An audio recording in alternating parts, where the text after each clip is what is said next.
c'est Alexis et bienvenue sur 1626 Médias. On se retrouve aujourd'hui pour la création d'entreprise. Je vous laisse avec Myriam pour interroger Jean-Pierre Chenoy. Allons-y. Donc je suis Jean-Pierre Bousset, je suis gérant de la société Normand-Vazy Gourmet. Donc ici en fait on fait des sauces Noy. Vous connaissez. Oui. Et plus récemment, on fait des Pokénoy aussi. Donc, c'est une autre activité qu'on a ouvert il y a quelques mois maintenant. Oui. Donc, voilà, moi, je suis un ancien directeur des ventes et management dans un groupe pharmaceutique et cosmétique, donc sur Paris. Et on a créé l'entreprise avec mon épouse en 2017. Donc, le 1er juillet 2017. Donc, maintenant, ça fera bientôt 7 ans. Donc, le temps passe assez vite. Donc, voilà, on a créé une innovation il y a quelques années. Donc, les sauces Noy qui sont des sauces biphasées. Je pense qu'on y reviendra peut-être un petit peu dans vos questions. Donc voilà. Bon, qu'est-ce qui vous avez donné envie de créer votre entreprise? Si je vous dis l'amour, ça va aller? C'est pas mal. Donc l'amour. Ouais, parce qu'en fait, Julie a créé les sauces. Oui. D'accord. Donc ça porte son nom. D'ailleurs, Noy, ça veut dire la petite dernière en laotien. Donc Julie est originaire du Laos. Il y a les différentes sauces. Alors il y a différentes recettes en fait dans la gamme, puisqu'en fait on a 6 maintenant, mais on a 5 recettes. On a la Noy gingembre, la Noy sésame piment, la Noy saté qui cartonne beaucoup la saté. C'est un petit côté cacahuète. Vous savez, ça plaît beaucoup aux gens d'autre âge. Ouais. Voilà. Et un petit côté un peu sucré-salé. Après, on a Noy cardamome. Cardamome, c'est une graine du Guatemala. Et on a Noy 5 épices. Et la petite dernière, c'est la sauce poké. Puisqu'en fait, comme on fait des pokéballs maintenant, en fait, on a créé une sauce qui va avec nos pokés, que vous pouvez aussi mettre sur des poissons en nappage, qui est à base de citron vert et de gingembre, qui est absolument merveilleuse. Oh, j'aimerais bien goûter. Quelles étaient les démarches? Oh, il y en a eu beaucoup. Alors, moi, je venais pas de l'agroalimentaire, donc de l'alimentaire de façon générale, parce que moi, je venais du cosmétique. Alors, on n'est pas très loin, entre des crèmes qu'on se met sur le visage et ce que l'on mange, ça reste quand même quelque chose pour le corps. Donc, globalement, il y avait une certaine... comment je vais dire, du bon sens en fait à avoir. On s'est associé avec Actalia, donc qui est à 50 mètres à pied d'ici. On est allé les voir avec nos recettes et en fait on a travaillé avec eux sur tout un cheminement qui a duré quasiment pratiquement 1 an.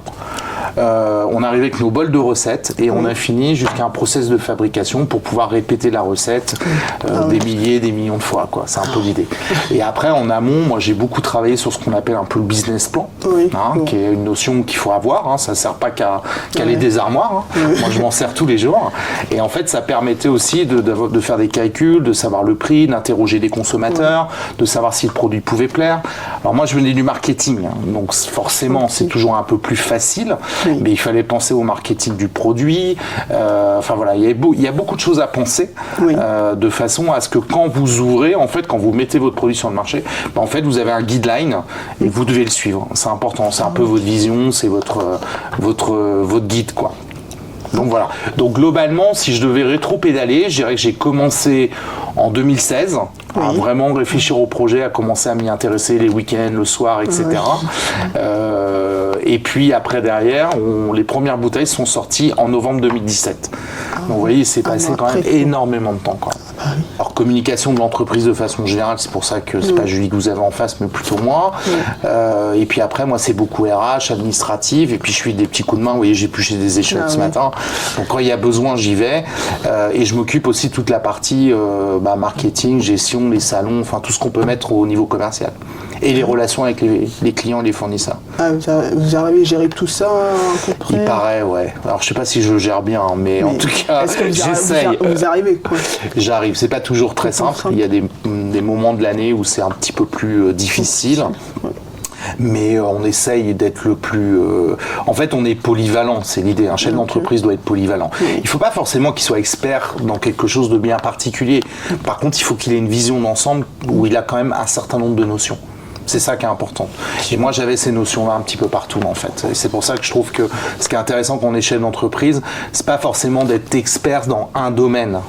C'est d'avoir, par contre, une petite expertise dans plein de domaines différents, ce qui vous sert quand même tous les jours, quoi. Quel est le conseil donneriez-vous aux personnes qui veulent créer leur entreprise? Alors, Il y en a plein. Moi, déjà, il faut être perspicace. C'est-à-dire Bah, il faut, entre guillemets, il faut rien lâcher, quoi. Ok. Voilà, quand on crée un peu son entreprise, on a des jours où tout va bien. On dit, Ouais. ah, j'ai ça, j'ai trouvé un local, machin, et puis c'est la fête. Et puis le lendemain, bah, il n'y a pas forcément des bonnes nouvelles. Donc voilà, il faut être capable de prendre un certain nombre de reculs par rapport aux situations. C'est-à-dire de ne pas être tout dans l'émotionnel. Oui. Alors, j'aime pas ça parce qu'on fait de l'humain. Moi, je fais de l'humain ici. Avec mes salariés, on se connaît, on fait voilà, moi, j'ai une façon de manager où j'essaie d'être le plus humain aussi possible avec les gens avec qui je travaille. Oui. Mais ce que je veux dire, c'est qu'il faut prendre un peu de hauteur par rapport aux situations, de manière à pas les gérer avec des émotions que vous pouvez avoir vous. C'est ça qu'il faut essayer d'éviter de faire. Donc, je pense que ça, c'est important, à mon sens, d'avoir ce côté-là de un peu de prise de hauteur. Oui. Et ce qui est important aussi, c'est d'avoir une vision, d'avoir un projet clair, une vision claire où tout le monde adhère en fait derrière vous. Vous voyez, vous ne pouvez pas être chef d'entreprise et pas savoir ce que vous allez faire, quoi. Ah oui. C'est important d'avoir une direction, une vision bien précise. Ah, merci de répondre Je à t'en mes prie, questions. Myriam, c'était avec plaisir. Ça fait plaisir et j'espère qu'on se retrouve. Bah écoutez, ravi de vous avoir accueilli en tout cas.